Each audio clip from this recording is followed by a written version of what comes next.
Boa tarde, pessoal. Vamos começar, então, as atividades da parte da tarde. Agora vamos ter a palestra do professor Juan Camilo Buitrago.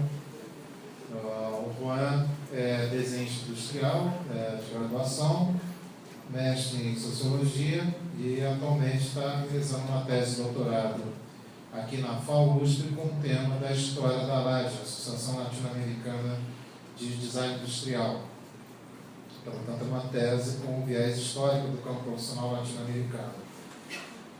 O professor Juan era responsável pela sequência das 3 disciplinas de História do Design do curso de Design da Uni Del Valle, que é uma universidade pública na cidade de Cali.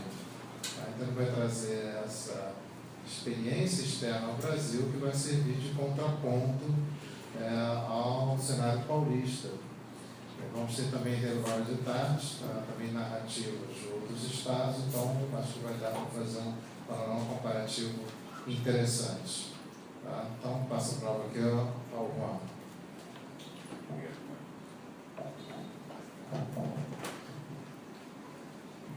Bom, boa tarde. Primeiro, eu agradeço Marcos Odi pelo convite. Eu agradeço o comitê organizador do evento pelas atenções, né, e a confiança, né? Muito grato. Eu vou tentar apresentar a sequência das disciplinas da História da Universidade del Valle, que é a universidade onde eu laboro lá na Colômbia, embaixo das apostas conceituais que ela como sequência pode ter, e talvez num cenário ao qual elas estão respondendo, inclusive do jeito histórico mesmo. Vou iniciar, ou antes de iniciar, é importante falar que a história econômica, social, cultural da Colômbia está muito perto dos Estados Unidos. É inegável que a gente tem essa relação, essa ligação. E eu acho que muitos dos nossos países têm assim, essa mesma situação. Aquela expansão dos Estados Unidos desde os anos 30, a gente viveu com muita cercania, desde as políticas públicas até a fundação de programas e de instituições, prédios inclusive, de universidades no país. Então, isso pode trazer uma perspectiva diferente, talvez, daquelas coisas que a gente escutou até o momento. O primeiro que eu devo falar, então, é que o processo de institucionalização do design, quase que nesse sentido, né, está muito ligado das políticas de modernização que o governo colombiano assinou com o governo dos Estados Unidos, como estava falando. Possivelmente, segundo as pesquisas recentes, o início institucional se dá por um escritório do governo mesmo que se chama Artesanias de Colômbia. E é o local onde alguns americanos, muitos deles corpos de paz, entram a trabalhar como designers tecnicamente desde os anos 60, 63, 64. E aí pegam alguns estudantes de arquitetura do momento e tal. Essas ideias estão muito perto das memórias do Rómulo Polo, que é talvez uma das referências históricas mais importantes da profissionalização do país. Ele é um dos cofundadores de ALAD, precisamente ele foi o primeiro presidente da associação. Tudo bem, vamos à frente. Vou apresentar 4 pontos realmente. O primeiro aqui tem a ver com a instituição mesmo, Universidade del Valle. A Universidade del Valle é uma universidade pública, como o Marcos falou, fundada em 1945 na cidade de Cali. Tem que falar que Cali, além de ser fundada quase na 1500 e tal, não é uma cidade como tal, como Bogotá, como Medellín, no estrito sentido até o século XX, quando o trem passa por aí. Era uma cidade de passo, assim, para chegar ao mar Pacífico, ao Oceano Pacífico, né? Quando o processo de desenvolvimento da região, que é uma grande região, é o sul-ocidente do país, começou, qualificou, virou um ponto importante da modernização da região, da área.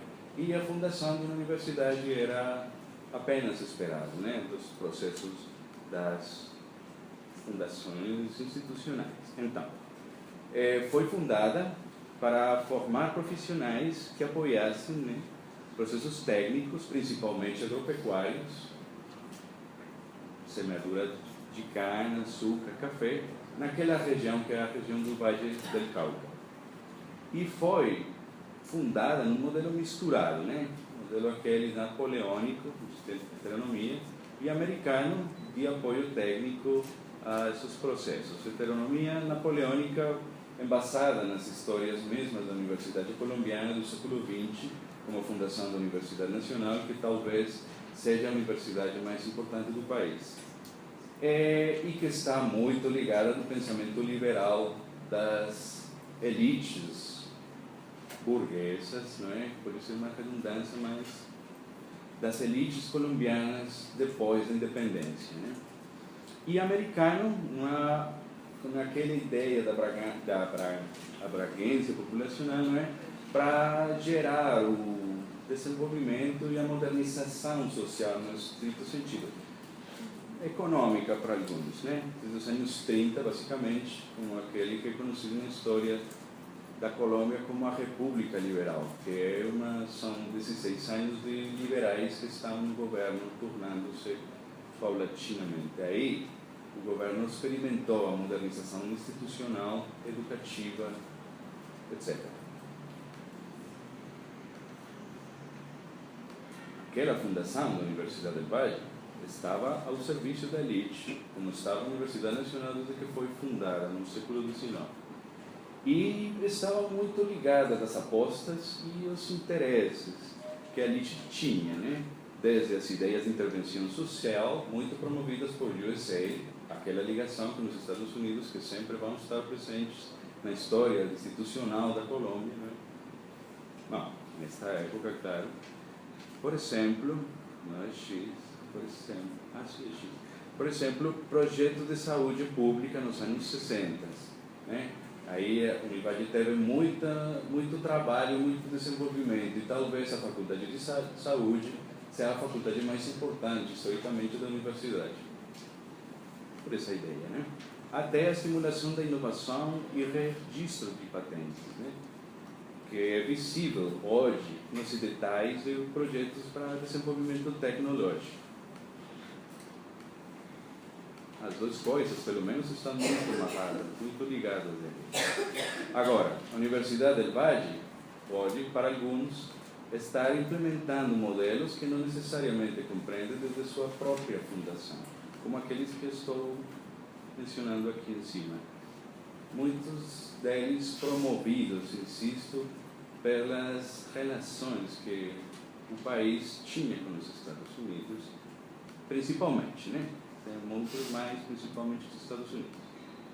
Agora, nessa universidade, o departamento de desenho, como é seu nome, tem alguma pequena história, por isso é uma história comprida.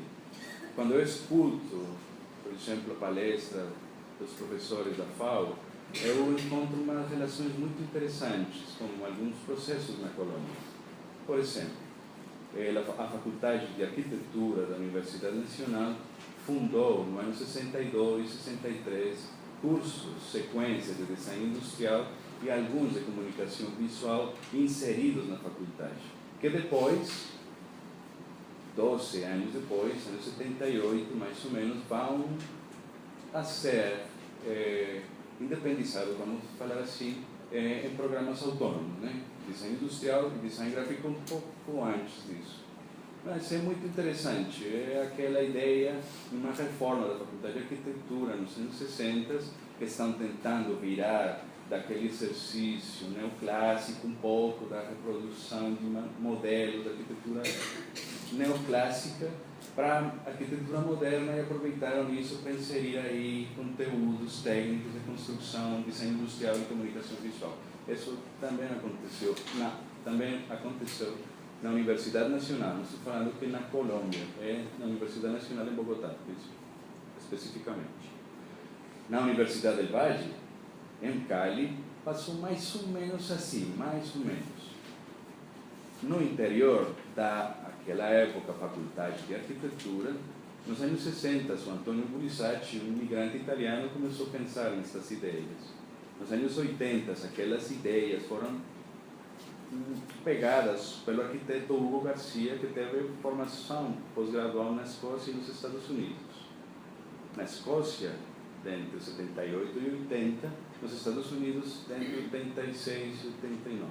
Aí ele pegou, supostamente, os ideais, vamos falar assim, específicos do design para atualizar as ideias que estavam se trabalhando no interior da faculdade. Com isso, segundo falam alguns lá, a Faculdade de Administração fez um estudo sobre as necessidades produtivas da região, no ano 85, e aí, daí saiu a ideia de que era necessário ter programas de design para desenvolvimento industrial. Foi desenhado, planejado o curso no ano 85, 86, estava pronto para sair quando as guerras do cartéis de narcotráfico se dispararam no Medellín e Cali, com os grandes colombianos que estão aí. Então, a frustração, ou a fundação, melhor, dos cursos foi frustrada pela guerra, a guerra dos cartéis. Não sei se vocês se enteraram, claro, imagino que sim, teve repercussões mundiais. E se fundou e se frustrou principalmente porque a estrutura básica da ideia do programa era trazer para Cali professores estrangeiros, italianos, alguns norte-americanos, para se encarregar dos cursos. Isso não foi possível. Depois, no ano 98, foi finalmente fundado com as duas especialidades mais concentradas no departamento do design.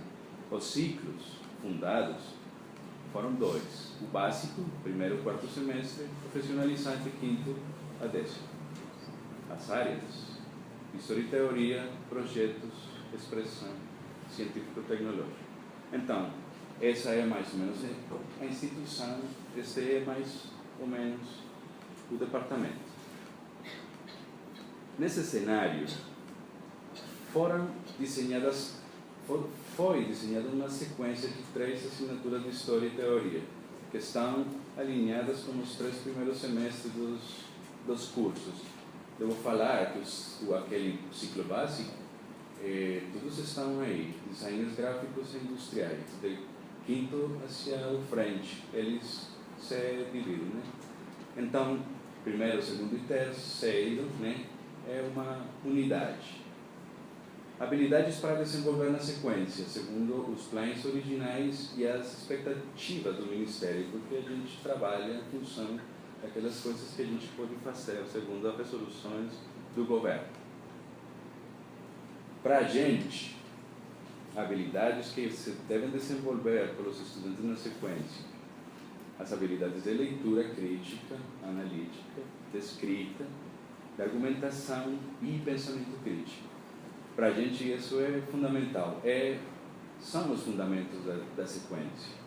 A gente, a diferença de algumas das coisas que já ouvimos, a gente não está pensando em apoiar projetos, nem nada disso. É uma área completamente autônoma nesse sentido. Tem habilidades muito particulares para conquistar, vamos falar assim.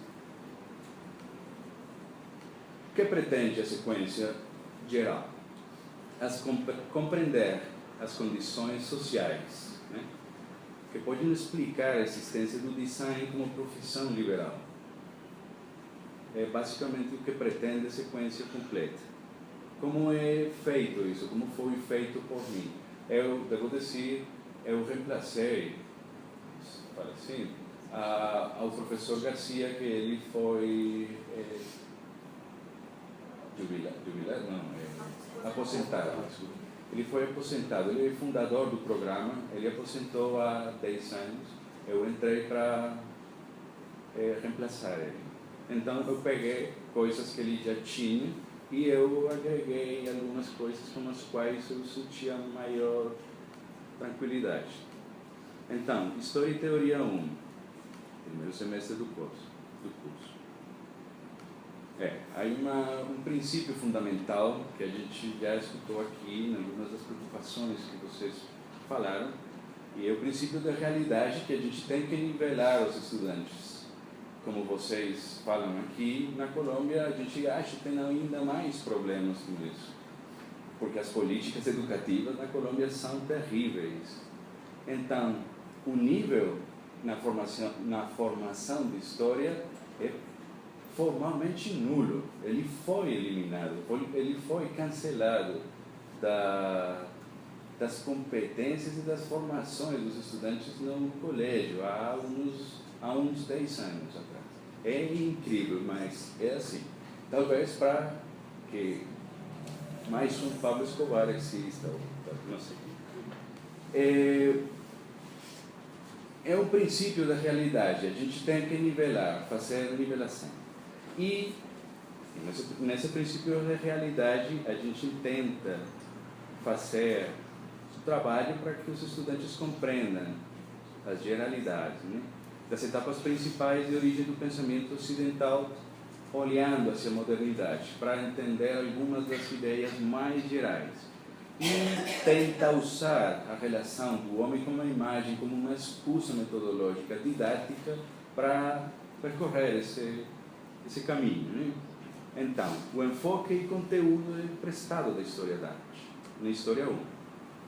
Mais ou menos as 4 grandes unidades, animalismo e totem. Aqui a gente tem o clássico passo pelo Paleolítico até o Impérios Agrários, mas tem uma coisa que é interessante, que tinha sido sumada com o tempo, o assunto pré-colombino, porque a gente tem linhas de pesquisa, grupos de pesquisa na universidade que estão trabalhando de forma interdisciplinar.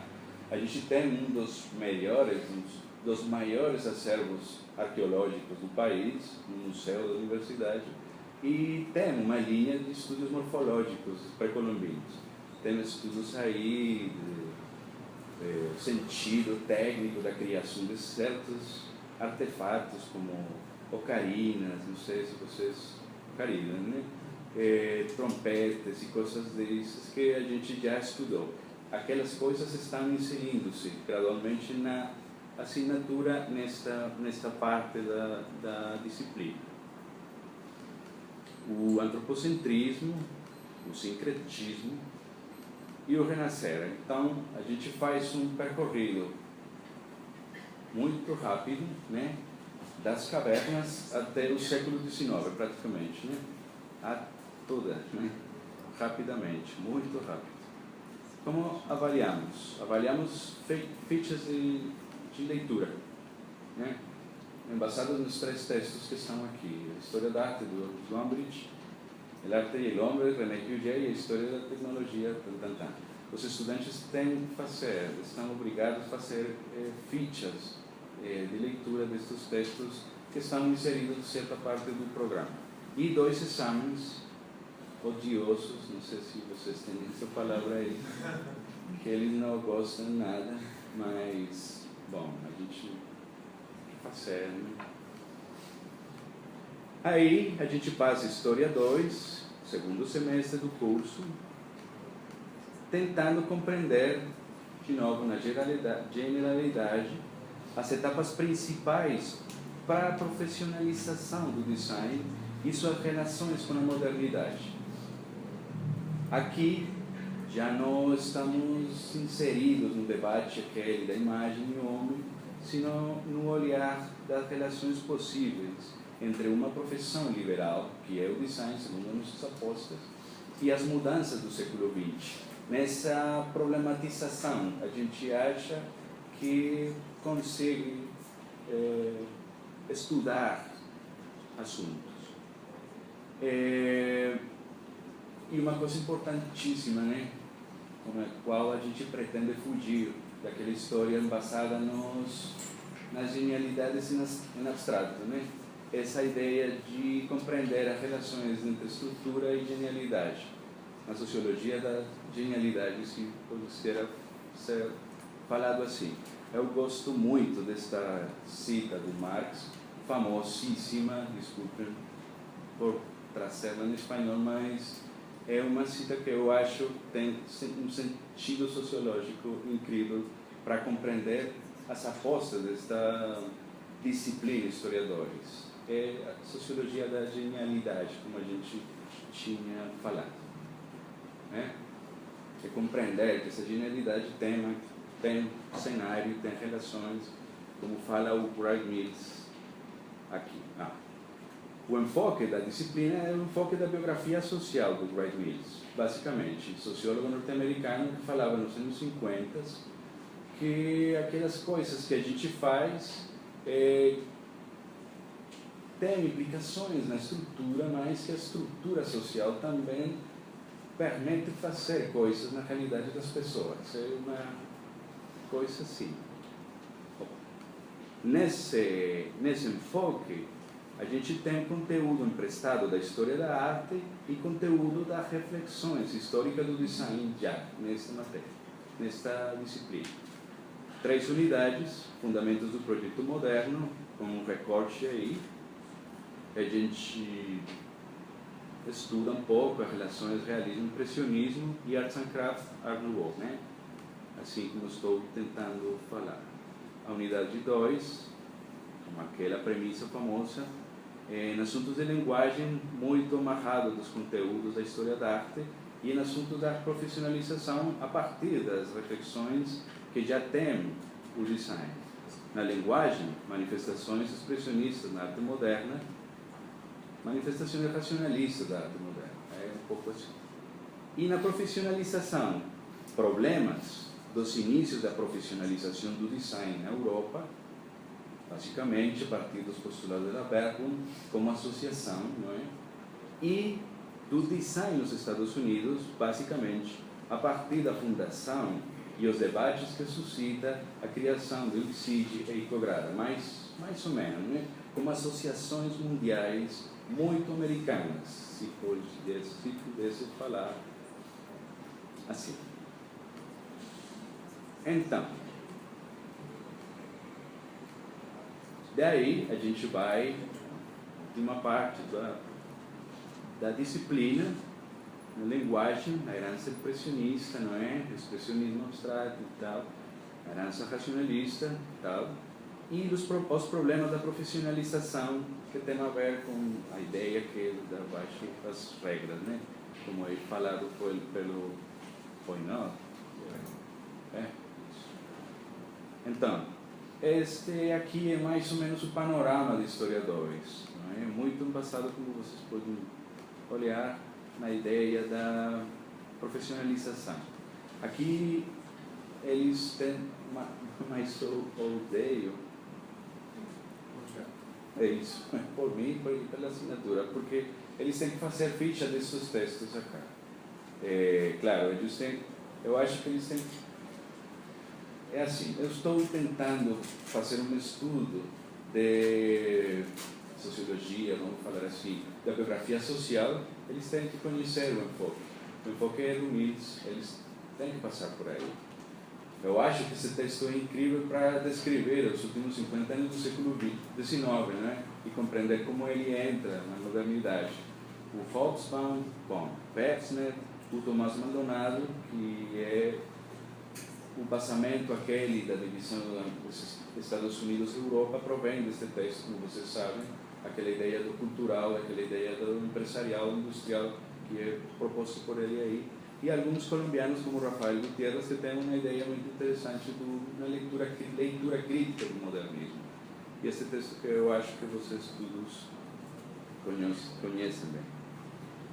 Eles têm que fazer aquelas fichas, mas têm que escrever um ensaio, que é uma biografia social de algum personagem da época. e tem que fazer uma reconstrução coletiva do cenário histórico. Então, aleatoriamente, eles vão pegar, ou vão ter que fazer a biografia de cada um destes personagens. Mas, dependendo da estrutura que eu, como professor, desenhe previamente, eles têm que reunir-se para discutir detalhes deles como autores e daí inferir algumas características do cenário no qual eles estão estudando. Um pouco isso. Não sei se foi claro. 2 exames igual metade do final do semestre. E por fim, a História e Teoria 3, que eu acho talvez a mais bonita da sequência, que é o 3º semestre, e tenta compreender os processos de formalização do design na Colômbia e na América Latina. É o foco principal. Essa é a ideia como tal. Tem uma história aqui, até 2009, ela foi uma disciplina que foi construída pela pesquisa dos estudantes por casos. Isso foi abandonado. 2 ou 3 razões. No trabalho, eles ficavam isolados. Não tem debate. O debate era só sobre métodos. E a gente está numa disciplina de história, não de métodos. Então, não tinha debate entre os estudantes. Como o professor poderiam ter, mas entre eles, não. Não sobre a tese, mas sobre o método. E, evidentemente, na prática, eles ficaram com sobrecarga, porque tinha um projeto para a história, um projeto para projeto, um projeto para expressão, um projeto para, que é uma constante na Universidade del Valle com alguns professores, que tudo vira projeto, né? Aqui não, a gente compreendeu que não podia seguir sendo assim, por pelo menos estas 2 ideias, né? Agora, isso aí está ligado da possibilidade de construir um estado da arte, da história do design na Colômbia e da história do design na América Latina, que antes dos anos, não sei, 2005, 2006, era muito difícil.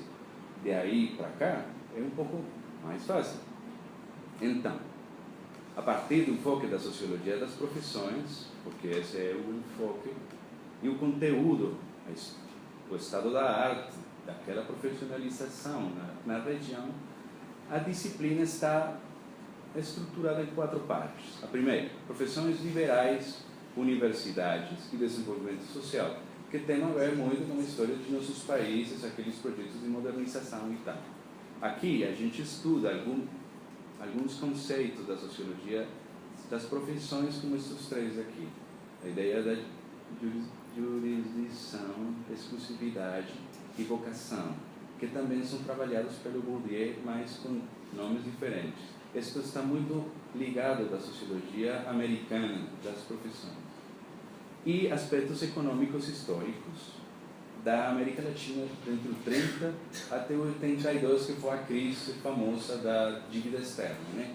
Quando o ministro mexicano decidiu não pagar mais a dívida, e ficou um problema importante para a história dos últimos anos do século XX, para a região. A unidade 2 são os processos latino-americanos particularmente. Os melhores documentados que eu encontrei até esse momento eram estes 4.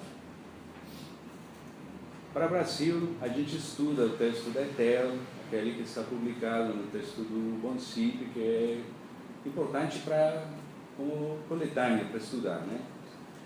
Mas tem um texto muito interessante, igual, da Rita Maria Couto, que vocês muitos conhecem, do ensino superior. Muito legal, a gente encontrou muito legal e incorporou na disciplina textos do Marcos Braga, tanto com Renata Siqueira, e da sua própria tese doutoral, estão aí inseridos para o estudo. No México, aqueles textos, o famoso texto dos Carsalinas, e aqueles textos da coletânea do Boncipe para o caso mexicano e para o caso chileno. Nesse momento ainda não conhecia o trabalho do Pedro Álvarez no Chile e do seu grupo, Eduardo e Mariana, não me lembro agora de seus sobrenomes. E na Argentina, Ricardo Blanco, Daniela Lucena e Verônica de Valle, que são talvez os que tinham construído teses muito interessantes, sobretudo as duas professoras, né? Bom, aquilo que eu conhecia até agora. A unidade 3 tem uma ideia de fazer uma comparação com visões externas, mas não tradicionais. Já não mais Alemanha, já não mais Itália, nada mais disso. Vamos para a Finlândia, tem um texto interessante daqueles professores na Indonésia, e o caso da Turquia, que é muito bem construído para me olhar por esses professores que não consegui nunca falar o seu apelido. Mas que bom texto, está no Design Issues, que diz o Victor Margolin, e é um texto velho, 2004, se não me engano aqui. Este texto aqui está muito ligado da história da Colômbia, por um assunto interessante. Já vou baixar de novo. As relações com ICSID e ICOGRADA, ou ICID e ICOGRADA, que são as relações entre a sociedade colombiana e os Estados Unidos, ou o governo colombiano com o governo dos Estados Unidos. É um pouco isso. Aquele texto dos turcos, nossa, mostra com muita claridade as relações que tem USA, ICSID e as fundações dos primeiros cursos de design na Turquia. O trabalho de Russell Brand, por exemplo, que a gente escutou falar, o trabalho de Raymond Loewy lá na Turquia, o trabalho de, Monte Arthur Pulos, né, o presidente do ICSID aqui em Medellín, tentando convencer o presidente do ALAD que ALAD fosse parte do ICSID. Bom, enfim, são coisas muito interessantes. Aquele texto do Arthur Pulos é muito interessante, aquele da American Design Adventure. Bom, visões externas não tradicionais. E, finalmente, por fim, na Colômbia, muito ligado, ou muito com a ideia de problematizar, quanto mais pode ser problematizado, as relações entre design e as políticas de exportação, que, de novo, está nos Estados Unidos e a coisa aí. Os textos, de novo, aquele texto da Colômbia na coletânea do Concipe e das professoras da Universidade Javeriana que estão trabalhando nessa ideia. Finalmente, a gente tenta fechar a disciplina e a sequência com reflexões entre... Isso aqui é pegado, literalmente, de uma transcrição de um arquiteto de Univalle que esteve no ano 63 num congresso de arquitetura em Havana e que presenciou um discurso do Che Guevara falando de arquitetura. Ele decide, na transcrição, botar este título aí. E, tem muito a ver com o jeito como é construída a visão, o olhar do design em certas partes do continente. Na Colômbia é muito assim. Como os Estados Unidos estão tão perto do assunto, os arquitetos da Nacional estão muito longe daquela ideia e são muito críticos do assunto, são praticamente marxistas. Então, são relações entre instituições que dão as possibilidades e os personagens que estão embriagados, né, nos seus sonhos. Aqueles, na Colômbia, pelo menos, muitos deles marxistas radicais, trabalhando nas estruturas que criou o sistema de modernização colombiano muito ligado aos Estados Unidos. É uma bela contradição, muito humana, vamos falar assim. A avaliação tem a ver, fichas de leitura de cada texto deles, é um seminário, praticamente, apresentação de um texto e a escrita de um ensaio final, no qual eles têm a obrigação de problematizar alguma coisa do curso. Vamos ver, eu acho que com isso,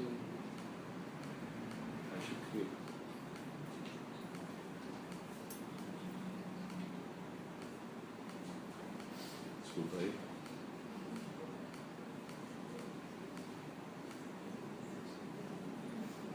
Obrigado.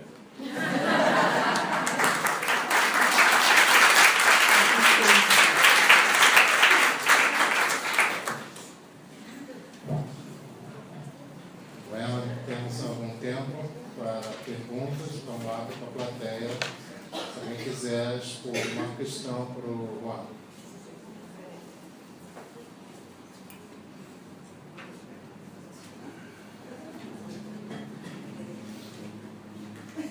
Alguém tem alguma questão? Eu tenho uma curiosidade. Ela sacou primeiro.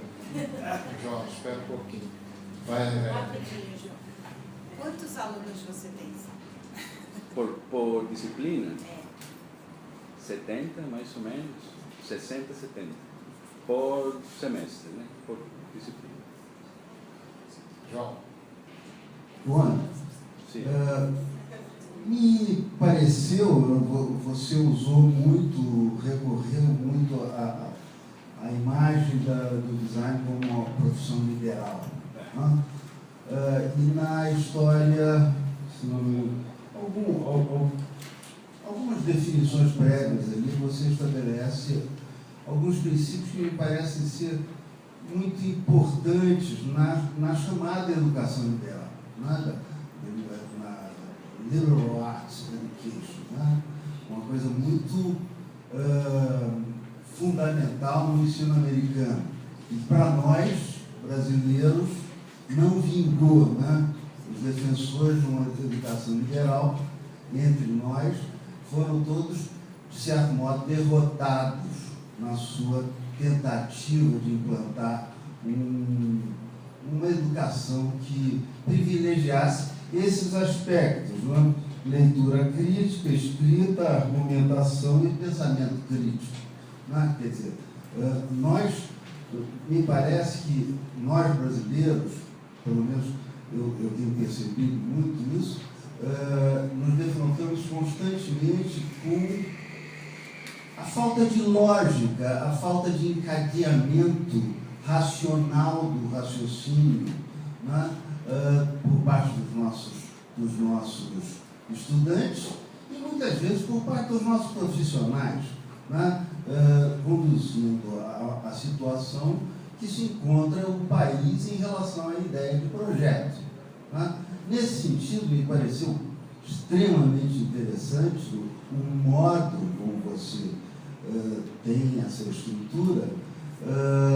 Então, eu te faço uma pergunta. Esse vínculo, né, quer dizer, o texto do Buchanan, né, do Richard Buchanan, Designers and Liberal Arts, né, que fundamenta toda a renovação da Parsons atualmente, nos últimos 5, 6 anos, né, que tem feito em Nova York. Como é que você se relaciona com essa fundamentação teórica, né? Enfim, ou seja, a fundamentação que trabalha, antes de mais nada, com linguagem, gramática e lógica, né? Então, essa é uma pergunta, a outra eu esqueci. A outra eu esqueci. Vai voltar. Bom, a verdade não sei. Eu acho que eu estou, pelo meu mestrado, estou muito perto da sociologia das profissões. Aí, muito do trabalho, vamos falar assim, em quantidade, talvez em qualidade, feito na área é americano e é britânico, como falei. O Elliot Freidson, o Andrew Abbott, bom, tem mais outros, né? Muitos mais. O próprio Parsons, né? Bom, eu pego daí alguns desses conceitos, algumas dessas ideias e tento olhar no mestrado, estou falando, como é que talvez isso esteja falando, não porque esteja impondo ao arquivo a teoria, mas porque enquanto vou lendo a teoria daqueles autores, eu vou olhando que os documentos estão falando algumas coisas muito direcionadas para lá, não porque tenham consciência daquela teoria, mas porque são assim, como falar. Então, a ideia pode ser que seja uma espécie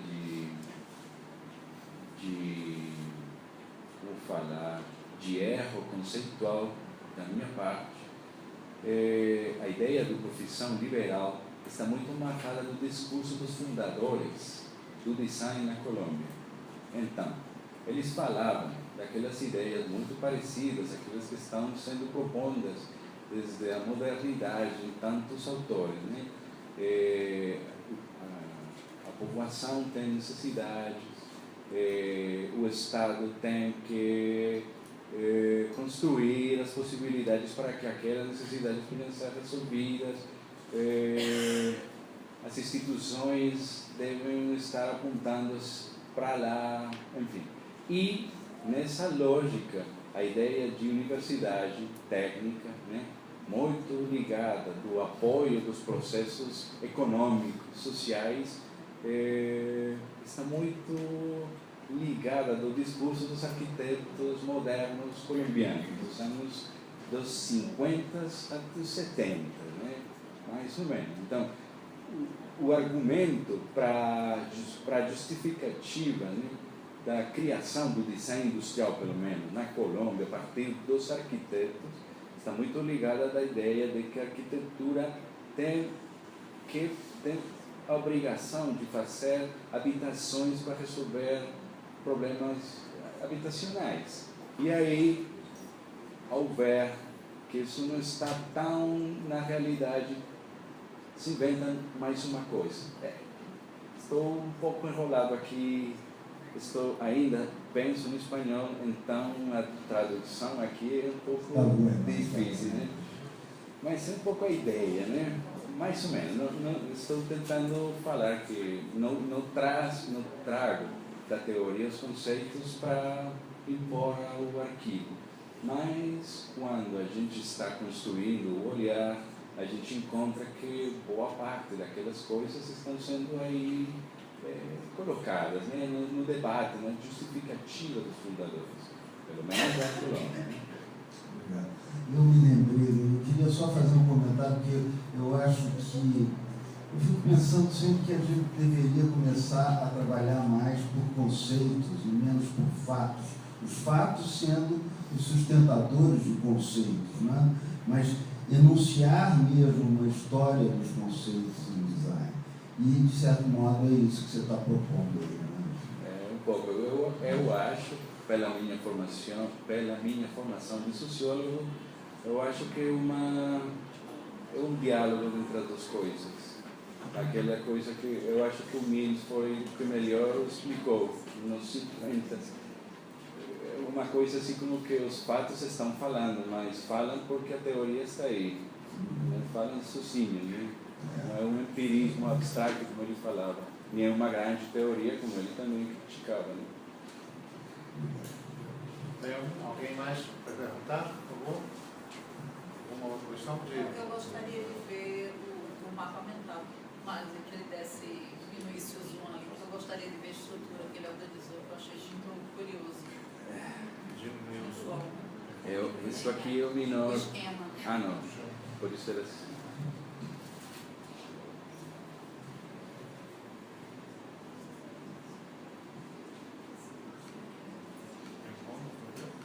Isso aqui é o menor que consigo.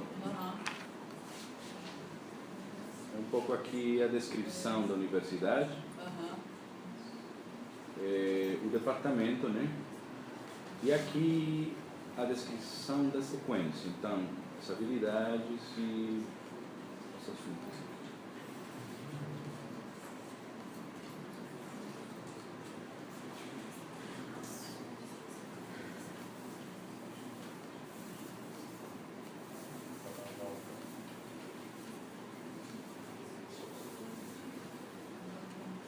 Diga, Patrícia. Eu cheguei um pouquinho depois de você ter começado. Eu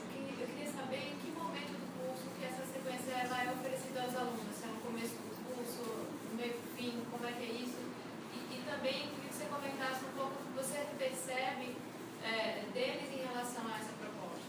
Então, estão consecutivamente no início do curso, primeiro, segundo e terceiro semestre. É assim. Eu tenho percepções muito variadas, né? Desde aquelas nas quais eles ficam apaixonados pela história do design, até aqueles que estão procurando como me assassinar, entendeu? Porque muitos de vocês tinham falado que ler não é fácil. A gente está no debate constante, aquele que a Gisela marcou muito bem para mim há um pouco, aquela ideia do espetáculo, né? A gente tem essa realidade aí, eles têm essas expectativas, a gente ainda consegue fazer o que quer nas aulas, como na universidade pública, a gente tem um princípio da autonomia universitária e tal, e aí a gente faz o que quiser, não é? Desculpa te interromper, mas volto para você daqui a pouco. Assim, me parece um curso que ele tem uma demanda de uma leitura muito madura, né? E eu fico pensando como é que isso se realiza de fato, né? Como é que é a resposta deles em relação a isso? Então, como eu falava, tem alguns que estão apaixonados, outros que não estão. Mas nos trabalhos a gente consegue ver que tem coisas importantes, realmente. Não estou tentando aqui justificar minha aposta, sou realista nisso. Quando a gente tenha lá, a gente vai ter programas de pós-graduação no departamento, é muito possível que toda essa carga vá para lá, né? E os cursos de história fiquem muito mais leves, né? Porque é uma realidade. Mas, voltando à pergunta, eu acho que, pelo que eu já avaliei dos trabalhos deles, há 10 anos para cá que a gente está trabalhando nisso, eu encontrei eu fiquei muito feliz. Bom, vou falar que de 60 encontrei, no melhor dos casos, 10 bons trabalhos. E com isso fiquei muito feliz, para ser sincero, né? Não tenho mais expectativas que isso, né? Minhas aulas são, por fortuna, estou falando em português, senão falaria, né? Minhas aulas são falar, são 3 horas falando, blá, blá, blá, e tem algumas imagens aqui para apoiar meu discurso. São assim. Alguém mais alguma questão? Não. Por favor. Qual a carga horária? São 3 horas semanais. No total por semestre? Por semestre seria 46 semanas? 18, a gente tem 16 semanas 16 semanas por semestre. Tá, teu. Bom, primeiro eu queria cumprimentar também os organizadores por ter trazido você. Eu acho que tem uma questão que é histórica e muito conhecida, que nós brasileiros demos as costas para a América Latina desde sempre. E toda iniciativa que faz a gente conversar, ontem eu fiquei muito impressionada com a Gisela também, que trouxe uma série de autores argentinos. Cada vez tem mais gente boa, é impressionante a qualidade dos teóricos de design argentino e também do campo profissional que se formou na Argentina. Então é muito bom a gente poder ter esse diálogo, e acho que é uma falha monumental, né, nossa, essas costas que nós viramos e que muitas outras disciplinas já fizeram, mediações, intercâmbios, etc. E na área do design a gente está muito distante disso. Eu queria comentar uma questão de conteúdo, que é uma questão mais ou menos nova para mim, também como uma possibilidade de debate, que eu vejo, ouvindo a tua apresentação e ouvindo mais algumas,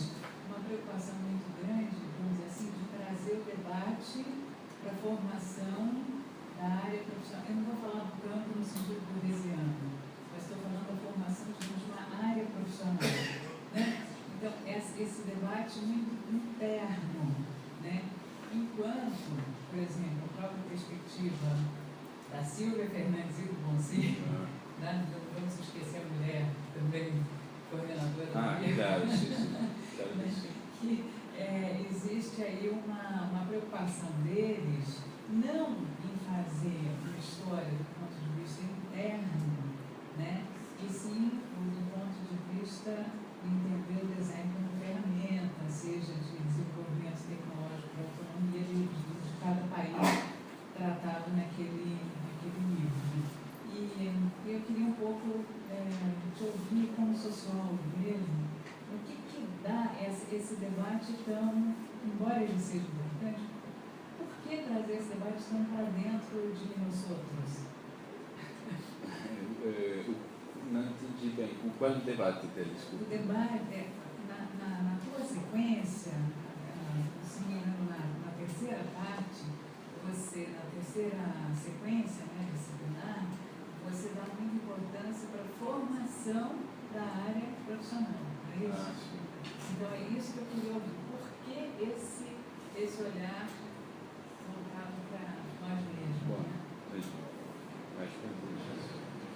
Bom, eu acho que está muito ligado de uma realidade pessoal, né? Minha experiência em pesquisa está nessa linha. Então, a produção que a gente tem até agora vai caminhando nessa direção da, vamos falar assim, o conteúdo para a disciplina, no sentido mais prático. Mas tem aí, dizer que a gente leu aquele texto do Mark Bloch, aquele da apologia para a história, o ofício do historiador. Aquele início daquele texto, quando o menino pergunta para o pai o para que serve história, mais ou menos é o assunto. Essa pergunta para mim ficou aí, porque eu já estava sendo professor de história do design, com toda a irresponsabilidade que isso significa, reemplaçando a um professor que foi fundador, além disso, né? Eu estava à frente de uma pergunta que é uma pergunta importante. Então, eu puxei a discussão dentro do grupo de professores lá para tentar se aproximar a uma resposta, um desenho dessa ideia. Para que história aqui? E em alguma dessas discussões a gente ficou mais ou menos convencido que era para a construção da identidade profissional. Então, a gente faz o percorrido histórico para tentar ver, para tentar sublinhar aquelas características muito pertas do campo, como campo, mas não, claro, na geralidade mundial, para entender a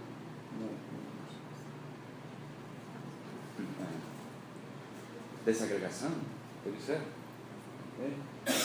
Mas, sobretudo, para compreender aquelas coisas que fizeram que a disciplina existisse no país.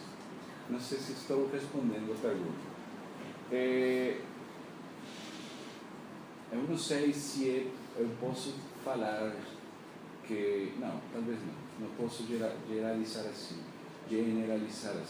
Mas na Colômbia poderia falar. Também não poderia com muita segurança, mas a criação do design está muito ligada à criação do corpo associativo. Então, isso dá uma cor ao entendimento da profissão, ao entendimento